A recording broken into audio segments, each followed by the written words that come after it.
हे संत तुकाराम महाराजांचा 400 वर्षे पूर्वीचा जुना वाडा आहे. इथेच संत तुकाराम महाराजांचा जन्म झाला.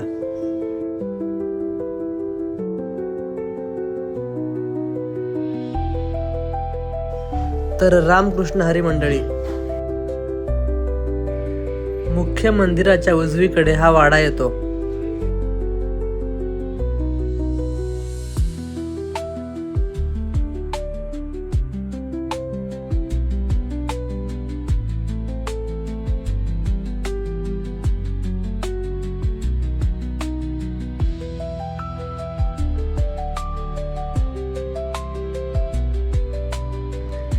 ही तुकाराम महाराजाची एकमेव अशी मूर्ती आहे की ज्यात तुकाराम महाराज आपल्या कंबरेवर हात ठेवून उभे आहेत.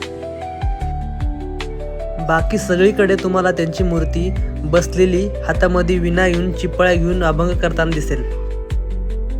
वाड्याच्या उजव्या हाताला संत तुकाराम महाराजांच्या पत्नी जिजाबाई यांची छोटंसं मंदिर आहे.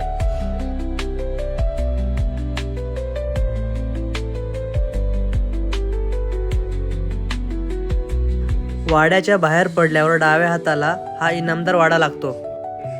याच वाड्यात संत तुकाराम महाराजांची पालखी प्रस्थान झाल्यानंतर एक दिवस मुक्कामाला असते.